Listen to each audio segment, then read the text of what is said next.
buenas noches, mi nombre es Jimmy Duarte, estudiante de la carrera de Filosofía de la Universidad Nacional Autónoma de Honduras. En esta ocasión, en el espacio de Antropología 1400, este primer periodo de 2023, bajo el acompañamiento de la autora Ridel Morales, pues como equipo de trabajo, pues queremos compartir un tema muy importante que es la estratificación social. Entonces vamos a meditar al respecto, vamos a ver conceptos básicos, las formas históricas que se han dado de estratificación social. También veremos algunas teorías, ¿verdad?, que tratan de explicar estos fenómenos que se han dado a lo largo de la historia. Bueno, para empezar vamos a pasar a la primera diapositiva. Y pues ahí vamos a primero a definir, a conceptualizar lo que es la estratificación social. Bueno, cuando pensamos en la palabra estratificación, relacionémosla con la palabra estrato y con la palabra capas. Etimológicamente, con esas dos palabras está relacionado. Cuando pensamos en estratos, imaginémonos, por ejemplo, una pirámide, o imaginémonos también unas gradas, ¿verdad?, en donde vemos que hay un nivel, un estrato, luego hay otro nivel, otro estrato, hasta llegar a la parte más alta. La idea de la estratificación es que clasifica a los individuos, o se clasifican los individuos en una sociedad de acuerdo a estratos y en base a ciertos criterios, como por ejemplo los criterios económicos, la raza a la cual se pertenece, e incluso el sexo, la religión y otros criterios que han servido a lo largo de la historia para poder estratificar a las personas en un estrato, valga la redundancia, o en otro. Entonces, por ejemplo, vemos en la imagen, como ejemplo, esta es una forma de estratificación o un sistema de estratificación que se utilizó durante el periodo de la colonización aquí en América, en donde vemos en la parte más alta, ¿verdad? Por ejemplo, al virrey. Recordemos que el rey estaba, en el caso de Honduras, ¿verdad?, estaba en España, pero mandaba un representante aquí a estos territorios con el título de virrey. Pero a la par de eso venía la parte religiosa, la fuerza o el poder religioso. En este caso aparecen ahí los obispos. Y así sucesivamente, lo vemos en el estrato más alto. Y en el estrato más bajo, en este ejemplo, vemos que están ahí en ese caso los esclavos que eran de origen africano. Recordemos que aquí habían esclavos indígenas, por supuesto, pero los esclavos traídos de África estaban en el estrato más bajo, en la clase más baja, por así decirlo. Entonces, cuando pensamos en estratificación, pensamos en eso. Es la idea de clasificar a la sociedad en estratos, ¿verdad? Ahora, a lo largo de la historia han habido diferentes formas o tipos de estratificación. Hay muchos, pero por motivos de esta clase y para interés de esta clase, pues vamos a ver cuatro, que son la esclavitud, las castas, los estamentos y las clases sociales. En primer lugar, veremos la esclavitud y diremos que es una forma de estratificación. A ver si cambiamos a la diapositiva de la esclavitud. Y vemos allí en la imagen, por ejemplo, al lado superior, una imagen que nos remonta al Imperio Egipcio, en donde obviamente a través de muchos esclavos de diferentes naciones, de diferentes pueblos, etnias, bueno, eran capturados mediante esta gran empresa de imperialismo que tenían aquellos grandes imperios, valga la redundancia, pues donde traían esclavos y a los cuales utilizaban para esos trabajos forzados. En este caso, vemos ahí a esclavos trabajando pues para construir aquellas grandes pirámides que hoy son patrimonio cultural de la humanidad. Y todo eso a base de el trabajo, la sangre y obviamente la vida de muchos esclavos. Al lado izquierdo tenemos, al lado derecho tenemos otra forma de esclavitud, pero que es muy contemporánea, de la cual voy a referirme en un momento. Ahora bien, la estratificación en forma de esclavitud obviamente es extrema, forzada, en donde tenemos dos clases sociales, el esclavo y el amo. El amo es aquel que domina y obviamente le quita al esclavo su autonomía, su libertad. El esclavo, pues en ese contexto no tenía derechos y obviamente no existía algo que es muy importante para este tema, que es la movilidad social. Un esclavo sí es cierto que podía ganar cierta libertad al cumplir, por ejemplo, con ciertas hazañas en la guerra, etcétera, etcétera. Pero eh, no era que podía subir como de un estatus social a otros, porque siempre era reconocido como de clases inferiores y a lo más que podía era pues cosas de cierta libertad, con ciertas limitaciones, ¿verdad? Cuando uno lee un poco la historia de esos imperios, por ejemplo en Roma, vemos que no es que se convertían en personas que escalaban, que podían acceder, por ejemplo, a cargos políticos o a participar en cargos religiosos, ¿no? Simplemente ganaban cierta libertad por haber hecho alguna hazaña, por ejemplo, en las guerras, etcétera. Entonces, ahora, a lo que quería referirme con la imagen de la derecha es que vemos ahí una forma de esclavitud en la actualidad. Eso es trata de personas, en donde un individuo captura a otras personas, las secuestra. En este caso vemos ahí a dos mujeres que son secuestradas y obviamente van a ser sometidas a lo que sería la prostitución forzada, también a la venta de drogas, el tráfico de drogas. Algunos migrantes que van en ese camino hacia el norte, por ejemplo, son capturados para luego delinquir, y etcétera, etcétera. Entonces, esa es otra de las formas de esclavitud que podemos ver hoy en día. Hay otros autores que dirían que hay mm, evidencias de esclavitud contemporánea, por ejemplo, en aquellas personas que hoy en día, por ejemplo, son esclavos en este caso, del trabajo, de un sistema. Diría más bien Byul-Chul Han, este pues interesante filósofo surcoreano, que muchas personas hoy son esclavos, por ejemplo, de este modelo neoliberal en el que vivimos, esclavas de un sistema que ejerce cierta coerción sobre ellos y estas personas no se dan cuenta de eso. Algunas es más piensan que son libres, pero al mismo tiempo son esclavas de un sistema, por ejemplo, del consumismo que utiliza él, por ejemplo, y a estas personas solo viven para trabajar, para pagar deudas y no disfrutan de una vida a plenitud. Pero ese es otro tema que de repente valdría la pena tocar en otro momento. La segunda forma de estratificación social son las castas. Pasemos a la siguiente. Y obviamente inmediatamente nos remontamos a lo que sería la India, ¿verdad? En donde claramente vemos en la imagen que en la India, pues la persona cuando nace, pues nace en una determinada casta. En el caso de la esclavitud, la diferencia es que una persona pudo haber nacido en una muy buena familia, por ejemplo, pensemos, vaya, por ejemplo, en el caso voy a usar el caso de los hebreos cuando son capturados por el rey Nabucodonosor. Hay varios príncipes, por ejemplo, del reino del norte y del sur. Por ejemplo, en el caso de Judá, vamos a ver que hay reyes que fueron capturados y llevados al imperio babilónico de aquella época y aunque hubiesen nacido en una familia real, por así decirlo, pues pasaron a ser esclavos.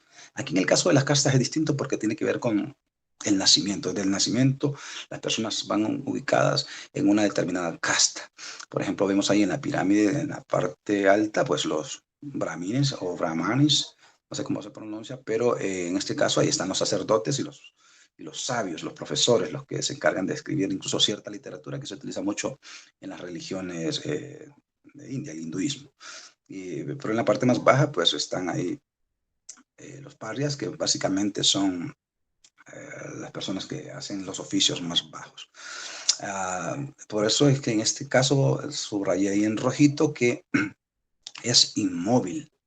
Es inmóvil, en este caso es un sistema rígido e inmóvil porque bien difícil pasar de una clase, por ejemplo, de una casta muy baja a una casta, por ejemplo, la más alta donde están los sacerdotes.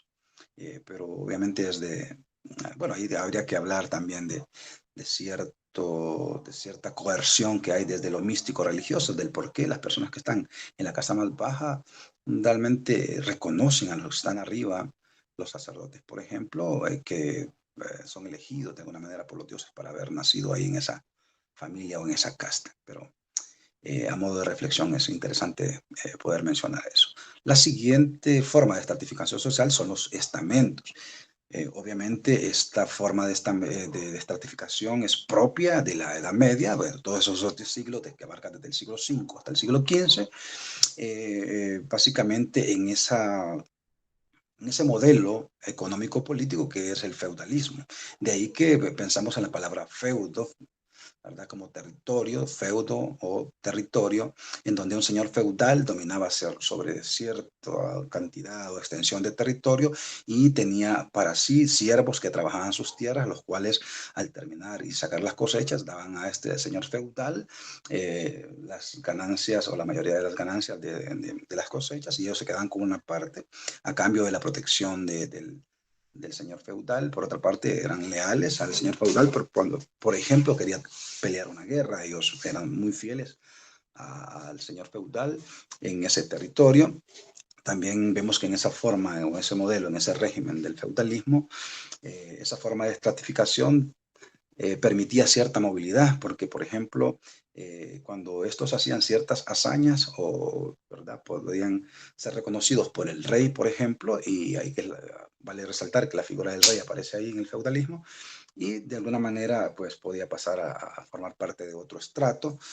Un buen ejemplo es la burguesía que aparece ahí en uno de los estratos, lo vemos ahí que está junto al clero bajo, que en el caso de los burgueses, la burguesía, como la conocemos hoy, en aquel momento, pues les dice así porque vivían en unos burgos o territorios de comerciantes, eran los comerciantes, eran los que comercializaban en aquel momento y que a través de cierta movilidad social fueron escalando y teniendo ciertos privilegios que al inicio fueron limitados, pero que ya con la Revolución Francesa, que le pone fin al régimen antiguo o al antiguo régimen, y cuando hablamos del antiguo régimen obviamente pensamos en Luis XIV y en Luis XVI, allí se consolida la burguesía como la clase que pues hoy en día domina la economía. Pensamos en esos grandes terratenientes o grandes empresarios, etcétera, etcétera, etcétera, que obviamente dominan la economía en el mundo. Que más adelante voy a hablar un poco acerca de los burgueses. Pero bueno, vemos ahí que en el caso de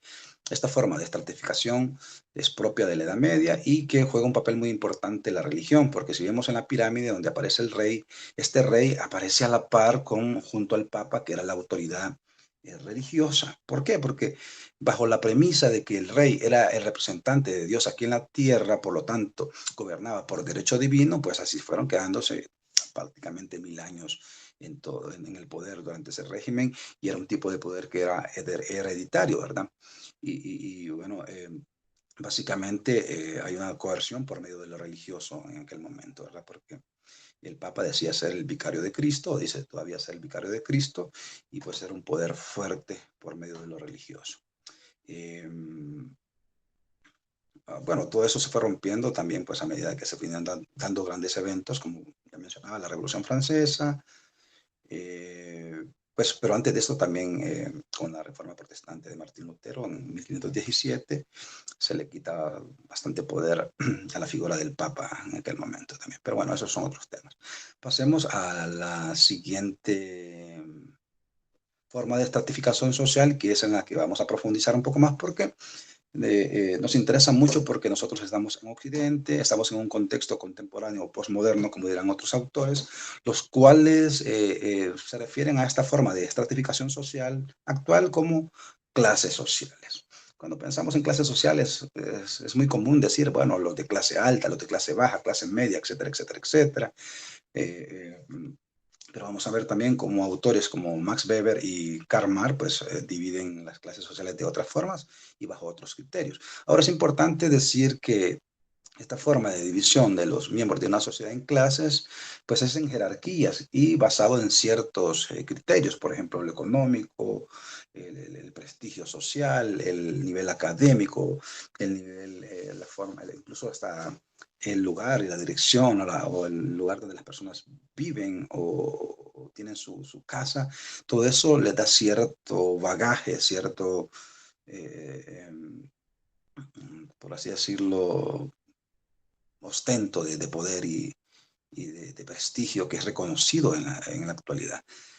Ahora, es propio decir cuando hablamos de clases sociales que se habla de un estatus social, en términos sociológicamente hablando, antropológicamente hablando. Por ejemplo, vemos ahí dos imágenes que las voy a explicar. Sabemos que cuando hablamos de clases sociales hay dos tipos de estatus social. Por ejemplo, está el primer estatus que se llama estatus adscrito o adquirido. En ese caso, pues está relacionado con la familia en la que yo vivo, con la raza en la que yo vivo. Por ejemplo, cuando una persona es hija de un rey, nace en la familia de un rey, pues nace de una familia real, etcétera. Entonces ya nace con un cierto prestigio, con un cierto estatus social que le es reconocido, pero que él no lo adquirió por méritos, por esfuerzo, sino que ya pues es una cuestión por herencia, por su nacimiento. En este caso vemos ahí la familia Rosales. En el caso de Mel Zelaya, un personaje muy reconocido en Honduras, porque fue presidente de nuestra nación y actualmente es el esposo de la actual presidente de la República, que es Xiomara Castro. Y ahí aparece su hija, la famosa Pichu, que obviamente goza de cierto estatus social, de ciertos privilegios, de cierta vida de comodidad, no porque ella lo haya adquirido, sino que es propio de ¿cómo se llama? No lo ha adquirido mediante el esfuerzo, mediante sus méritos, sino que bajo la sombra y la cobija de sus padres, ¿verdad? De hecho, pues muchos cuestionan eh, la presidencia de Xiomara Castro bajo esos criterios, de que está cobijada bajo la sombra de Manuel Zelaya Rosales. Diferente es el otro ejemplo de Messi, que representa el estatus adquirido, que es el resultado, ¿verdad? Lo que él es, lo que él representa, la fama que tiene, la vida que tiene es a través de los méritos, pues obviamente en este caso del deporte, el fútbol, ¿verdad? Porque él no es ni siquiera la sombra de lo que él era en Rosario, en aquel pequeño barrio, aquel niño pequeñito al que todos, del cual se burlaban y no tenían muchas esperanzas en él. Hoy pues es el campeón del mundo, considerado pues, el mejor jugador del mundo por sus méritos, por su esfuerzo. Entonces es una forma de adquirir otro estatus, en este caso estatus adquirido por medio de los méritos y el esfuerzo. Pasemos a la siguiente y nos vamos a dar cuenta de que hay ciertos factores, ciertos criterios que hay que analizar, que hay que ver, ciertos indicadores que permiten poder diferenciar entre una clase y otra, poder ubicar a los individuos en una clase social y en otra. En este caso veremos que un personaje muy interesante que es Karl Marx, ¿verdad? El padre de lo que se conoce como el marxismo, cuyo pensamiento e ideología pues ha servido de base para lo que sería el modelo político llamado comunismo, que se ha practicado a lo largo de la historia en diferentes países. Actualmente algunos apelan mucho a este modelo. Karl Marx, pues, cree que el único criterio que hay para poder ubicar a las personas en una clase social es el criterio de la relación que hay de los individuos con los medios de producción. ¿Qué son los medios de producción? Bueno, cuando pensamos en medios de producción, pensemos en todo aquello que sirve para producir mercancías, bienes y servicios que al mismo tiempo dan riquezas. Por ejemplo, la tierra es un medio de producción que sirve para generar riquezas, las fábricas, la infraestructura, los edificios. Pensemos en esos grandes empresarios de las maquilas que son dueños de la fábrica, de la maquinaria, etcétera, etcétera. Obviamente son los empresarios que contratan a personas para que trabajen para ellos. A esas personas que son los empresarios, los dueños de los medios de producción, Karl Marx le llamará la burguesía, ¿verdad? Los burgueses. Por eso les decía que en el estamento en la estratificación social de los estamentos, la burguesía apenas eran en Europa aquellos comerciantes, ¿verdad? Que comercializaban seda, especias, etcétera, etcétera, pero que luego fueron tomando poder, había movilidad social y fueron escalando a tal punto de que hoy en día son los que básicamente dominan el mundo desde la perspectiva de Karl Marx. Los proletarios para Karl Marx son los obreros que venden su fuerza de trabajo a cambio de un salario, porque no son dueños de los medios de producción. Para Karl Marx no hay grises, no hay puntos grises, sino obviamente blanco o negro, o es burgués o es proletariado. Karl Marx, pues, así plantea su análisis sobre los factores o las clases sociales. En este caso, en la imagen vemos que al lado derecho hay un personaje que trabajó pocas horas de trabajo, pero se lleva la gran tajada de las riquezas que se han producido con el trabajo del que está al lado izquierdo, que sería el obrero, el cual trabaja muchas horas de trabajo y tiene poco, se queda con poco de las ganancias. A esas excedentes de ganancias que se producen por medio de los obreros, pero de los cuales los obreros no gozan y si quedan en manos del empresario, del burgués, Karl le llama plusvalía. Muy diferente a la idea de plusvalía cuando un terreno va, por ejemplo, subiendo de precios. Esa es otra forma de plusvalía en términos ya más económicos. Entonces, para Karl el criterio que determina la posición social de una persona es la relación que ésta tiene con los medios de producción. ¿Se tiene o no se tiene? Siguiente diapositiva, por favor. Y pues otro de los autores importantes a la hora de referirnos a esto de las clases sociales, pues es Max Weber, otro también filósofo y economista alemán, al igual que Karl Marx. Y para él, pues obviamente el criterio económico es lo que determina en dónde estamos ubicados. Y para él solo hay dos formas de clases sociales, que son los propietarios y los lucrativos. En el caso de los lucrativos son aquellos, por ejemplo, empresarios que por medio de su capacidad ¿verdad? Ponen en el mercado los bienes y servicios, ¿verdad? Que él, en este caso el propietario, que mediante su capacidad o poder adquisitivo va a obtener bienes y servicios, ¿verdad? En el caso de Max Weber, es la forma en la cual él divide esto de las clases sociales.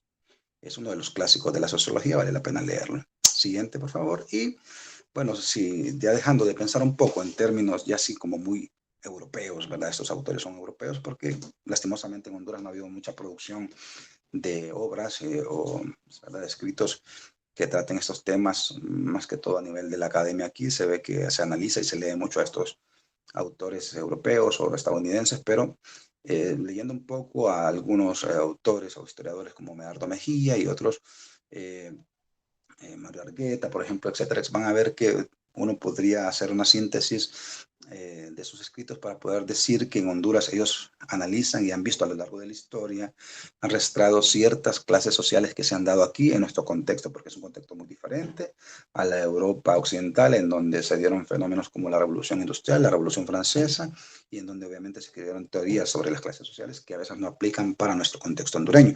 En este caso, pues aquí se podría resaltar que han habido y sigue habiendo los terratenientes tradicionales, que son los dueños de grandes territorios, de grandes tierras, ¿verdad?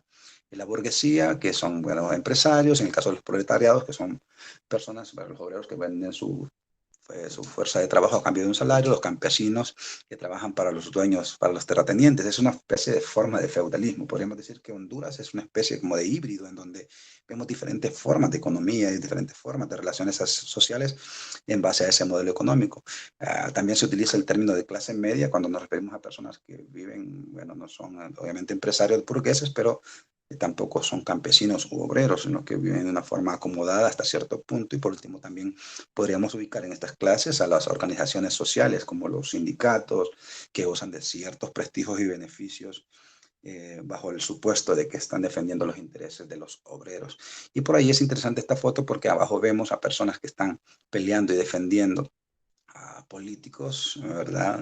A los cuales ellos idolatran, pero arriba los políticos comen del mismo plato. Entonces es interesante todo esto. Y para ir cerrando, pues veremos algunas teorías. Hay muchas teorías que tratan de explicar este fenómeno de las clases sociales, dependiendo de donde lo analicemos, si es económico, si es a nivel político, a nivel jurídico, nos vamos a encontrar diferentes teorías. Pero en este caso, para intereses de este espacio antropológico, veremos dos teorías, dos corrientes que analizan este fenómeno de las clases sociales y una vez pues el marxismo, como ya les había mencionado Karl Marx.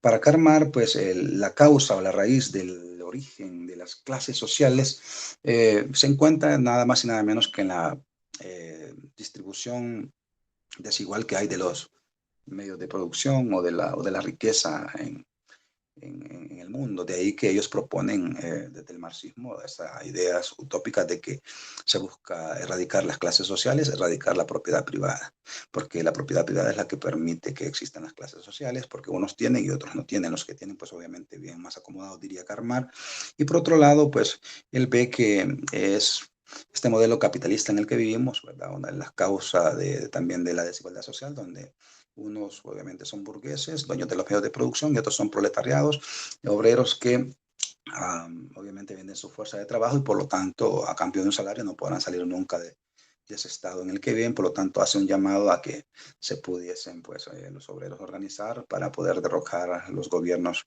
burgueses en el mundo, y de ahí pues que vienen esas ideas del comunismo que podemos ver en muchos países a lo largo de la historia, pero que muchos críticos pues detractores de estas teorías marxistas, pues apelan mucho a que, por ejemplo, en la época de la URSS, ¿verdad? De la Revolución Rusa, la Unión de las Repúblicas Socialistas, el Estado tomó el poder, ya no era la clase burguesa ni no existía ni propiedad privada, toda la economía y las decisiones políticas pasaron al Estado, pues sí es cuando más sangrienta se volvió Europa, cuando menos derechos tenían las personas, cuando se perseguía a los que pensaban distinto, a los que creían distinto, a las de diferentes religiones, a los que profesaban, e incluso a los que profesaban, por ejemplo, otra forma de percepción de su sexualidad, cosa que hoy en día está muy de moda, pero que es, lamentablemente,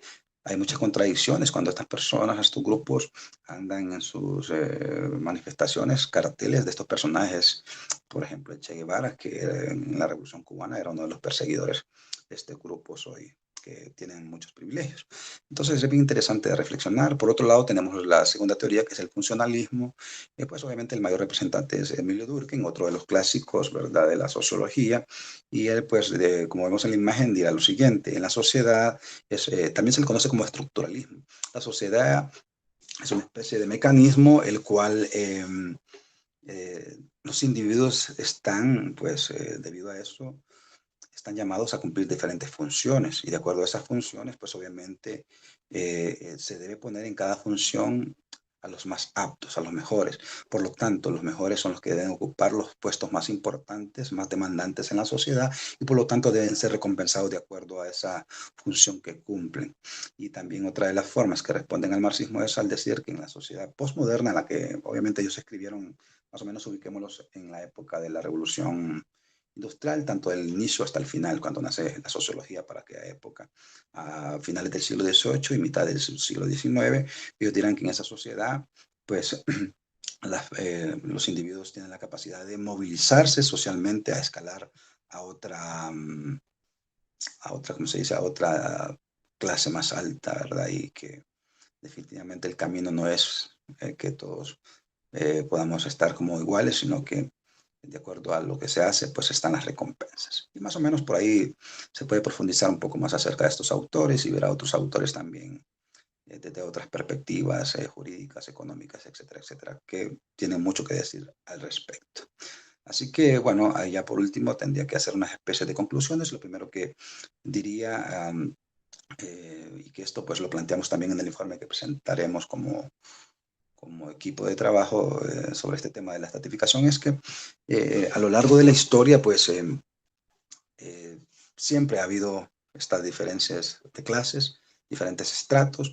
Lo único que ha cambiado es el nombre, pero al final el propósito y el fin es el mismo, ¿verdad? Que unos están sometidos sobre otros, que unos gozan de mayores privilegios que otros, y también eso lo vemos hoy en día. Por otro lado, otra de las cosas que reflexionamos a forma de conclusión es que definitivamente aquí en, en la sociedad contemporánea todavía hay esclavitud, hay formas de esclavitud, y una de ellas podría ser, pues, que la gente es esclava del consumismo, de un sistema que lo va absorbiendo, que lo ejerce cierta coerción sobre él, ya no con un látigo, ya no por medio de un capataz que le pegue, sino que de alguna manera le han quitado sus libertades bajo la premisa o el supuesto de que nos estamos autorrealizando a nosotros mismos, por eso trabajamos mucho, por eso ya no disfrutamos de las cosas sencillas y esenciales de la vida, como diría Tolstoy, el Principito, sino que pues estamos buscando cosas que de repente no son tan esenciales, como el estar pagando deudas todo a cada rato, vivir una vida en la cual ya solo vivimos para el consumismo, etcétera, etcétera. Y por último, pues decir que a lo largo de la historia, pues también la parte religiosa, esa forma de coerción religiosa ha jugado un papel muy importante para legitimar ese dominio que ha habido de unas clases sobre otras. A lo largo de la historia lo vemos en la Edad Media, ¿verdad?, con el catolicismo, pero que hoy en día sigue teniendo ese poder, ¿verdad?, sobre muchos, ¿verdad?, y los coarta y los lleva a aceptar cierto caudillismo, ¿verdad? De los líderes en la sociedad, tanto políticos como religiosos. Y mucha gente voluntariamente se somete porque cree que está agradando a los dioses a través de eso. Así que bueno, de nuestra parte, por aquí nos quedamos. Un gusto y bueno, cuando vean las grabaciones ahí, pues en la plataforma, espero que nos califican bien. Muchas gracias.